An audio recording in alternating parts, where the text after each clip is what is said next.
मित्रांनो नमस्कार। आजच्या नवीन व्हिडिओमध्ये आपलं सगळ्यांचं स्वागत आहे।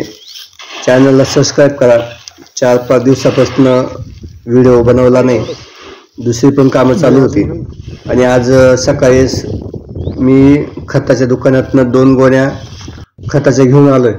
या ज्या 2 गोण्या त्या वेगवेगळ्या कंपनीच्या आहे आणि याच्या अगोदर पण जे खत मारलं होतं मकाला त्यातली एक गोण शिल्लक आहे। म्हणजे अशा 3 गोण्यांचं खत, म्हणजे 3 प्रकारच्या ज्या कंपन्या वेगवेगळ्या त्यांचं खत मिक्स करून आम्ही मकाला देणार आहेत। आता बघा इथं जे खत मिक्स केलेलं आहे दिसायला जरी ते सफेद असलं पण त्याच्यामध्ये 3 प्रकारचं खत आहे।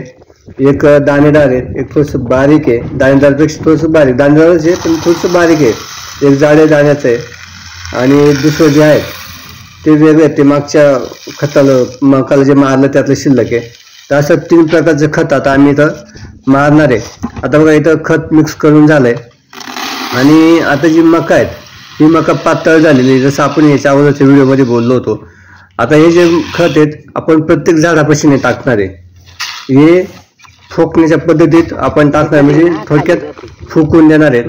पण फोकताना हे आडवं फोकणार नाही, आम्ही तो उभं फोकणार आहे। म्हणजे या जे शेतकरी त्यांना माहिती आहे याच्या खत फोकण्याच्या पद्धतीत ते वेगवेगळ्या आहे। आता आडवं फोकलं तर जे खत आहेत ते मकाच्या कोमात जाईल किंवा मकाच्या पानांमध्ये जाईल, त्यामुळे हे खत आम्ही उभं फोकणार आहे, म्हणजे सरी जशी पाडली तसं ते उभं फोकणार आहे।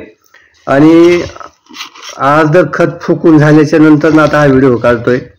तर बघा आता इथं खत फोकायला चालू करते। आता खत प्रत्येक झाडापाशी पण टाकता येतं। आता खूप लोक वेगवेगळ्या पद्धतीने खत टाकत आहे, तर प्रत्येक झाडापाशी पण खत टाकता येतं। तर ते का टाकत नाही तर ते मी तुम्हाला सांगायचं, प्रत्येक झाडापाशी खत का टाकत नाहीये। आणि पाण्यातून पण खत देता येतं, म्हणजे आता जे वेगवेगळ्या पद्धती निघाल्या खत देण्याच्या, तर फवाऱ्यातनं पण खत देता येतं आणि पाण्यातून म्हणजे टाकी किंवा टिपाडामध्ये खत मिक्स करून त्याची एक नळी पाण्यामध्ये सोडायची, ज्यावेळेस पाणी भरतो त्यावेळेस, तसं पण ती एक पण पद्धत आहे। तर बघा आता हे जे बघा आता इथं खत जे फोकतोय तर ते आम्ही उभं फोकणार आहे, शरीरातून उभं फोकणार आहे, प्रत्येक झाडापाशी टाकणार नाही।